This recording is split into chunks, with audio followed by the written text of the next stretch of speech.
Sejak malam itu, kehidupan Menteri Purbaya perlahan berubah.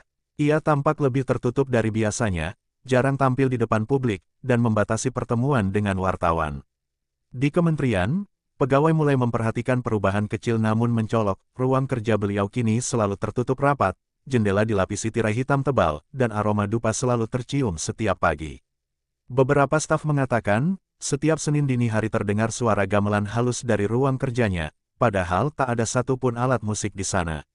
Seorang ajudan yang pernah bertugas menemaninya menceritakan pengalaman aneh.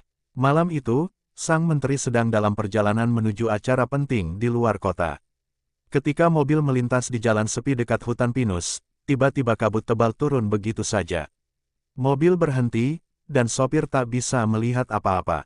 Dalam kepanikan, ajudan melihat di luar jendela ada sosok besar menyeberang jalan, bayangannya tinggi, mungkin lebih dari 2 meter, membawa tombak panjang. Anehnya, setelah sosok itu lewat, kabut menghilang seketika. Menteri Purbaya hanya menatap lurus ke depan dan berkata pelan, dia hanya menuntun jalan. Tak ada yang berani bertanya lebih jauh.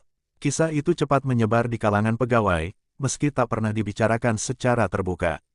Beberapa percaya bahwa penuntun jalan itu adalah wujud nyata dari Kiai Jagatwangi, sang kodam penjaga yang disebut-sebut mengikuti Purbaya kemanapun ia pergi. Namun bagi sebagian lainnya, itu hanyalah kebetulan atau ilusi akibat kelelahan. Beberapa bulan kemudian, muncul kejadian yang membuat publik kembali geger. Dalam rapat kabinet tertutup di kompleks istana, seluruh lampu mendadak padam selama beberapa detik. Saat menyala kembali, beberapa saksi mengaku melihat bayangan hitam melintas cepat di belakang kursi Menteri Purbaya. Tak ada bukti visual karena sistem kamera pengawas anehnya mati bersamaan dengan padamnya listrik. Salah satu pejabat muda yang hadir malam itu menceritakan dengan nada gemetar, ruangannya jadi dingin sekali, seperti ada angin dari dunia lain. Dan saya yakin ada sesuatu berdiri di belakang beliau, tapi begitu saya berkedip hilang.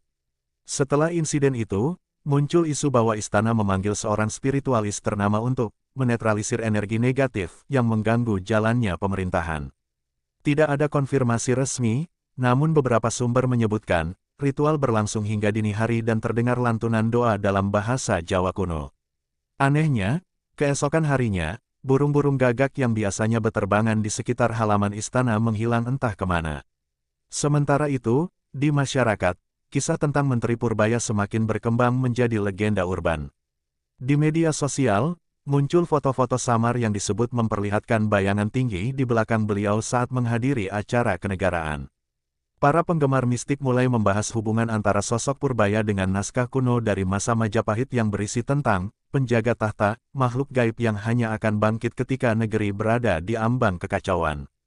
Beberapa peneliti budaya bahkan menghubungkan kemunculan Kiai Jagatwangi dengan siklus sejarah yang berulang setiap 7 abad.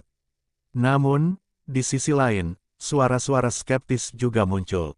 Para akademisi dan ilmuwan politik menganggap semua itu hanyalah strategi pencitraan untuk membangun aura karismatik di tengah politik yang semakin panas.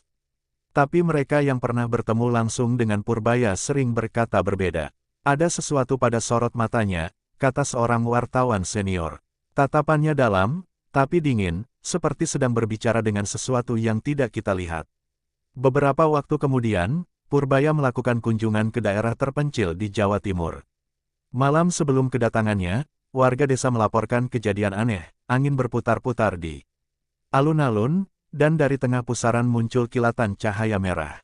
Keesokan harinya, menteri datang, menyampaikan pidato singkat, lalu meninggalkan lokasi tanpa banyak bicara. Setelah ia pergi, ditemukan bekas jejak kaki besar membekas di tanah basah, seolah milik makhluk raksasa. Jejak itu bertahan hingga beberapa hari sebelum akhirnya hilang tersapu hujan. Semenjak itu, nama Kiai Jagatwangi semakin sering dibicarakan. Beberapa paranormal mengatakan bahwa makhluk itu kini tidak hanya menjadi penjaga pribadi, tetapi juga simbol pelindung negeri. Namun ada pula yang memperingatkan, kekuatan sebesar itu selalu menuntut bayaran. Mereka percaya, setiap kali sosok gaib turun tangan menolong, ada keseimbangan yang harus dikembalikan, entah berupa tenaga, waktu, atau bahkan nyawa.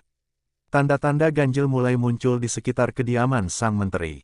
Pohon-pohon Kamboja di halaman rumahnya berbunga terus-menerus meski bukan musimnya. Setiap malam Jumat, Terdengar suara langkah kaki mengelilingi rumah sebanyak 7 kali, lalu berhenti tepat di depan pintu. Penjaga rumah yang mencoba menegur suara itu mendadak jatuh pingsan dan baru sadar keesokan harinya. Ketika ditanya apa yang dilihatnya, ia hanya berbisik pelan, dia besar sekali, dan matanya merah seperti bara. Hingga kini, tak ada yang tahu pasti apakah semua itu nyata atau sekadar rangkaian kebetulan yang dibesar-besarkan. Menteri Purbaya tetap menjalankan tugasnya dengan tenang, jarang berbicara tentang kehidupan pribadinya. Namun bagi mereka yang pernah berdiri cukup dekat, ada kesan tak terlukiskan yang tertinggal, seolah udara di sekitar beliau lebih berat, dan bayangannya sedikit lebih panjang daripada seharusnya. Dan setiap kali ia melangkah, selalu ada jeda aneh di antara gema langkahnya, seakan ada satu langkah lain yang menyusul di belakangnya. Tak terlihat, tak tersentuh, tapi nyata bagi mereka yang peka. Beberapa orang mungkin masih menganggap kisah ini hanyalah dongeng modern yang lahir dari rasa ingin tahu masyarakat terhadap sosok pemimpin yang misterius. Namun sebagian lainnya percaya bahwa dunia tak selalu berjalan dalam batas logika. Ada ruang di antara cahaya dan gelap, tempat di mana manusia besar sering bersekutu dengan kekuatan yang tak kasat mata demi menjaga keseimbangan. Dan disitulah, mungkin, rahasia terbesar Menteri Purbaya disembunyikan, bukan di balik kekuasaan, melainkan di balik bayangan yang setia mengikutinya kemanapun ia pergi. Bayangan yang tak pernah tertinggal, tak pernah berbicara, tapi selalu menatap, menjaga, dan menunggu saat dunia kembali memanggilnya untuk turun tangan sekali lagi.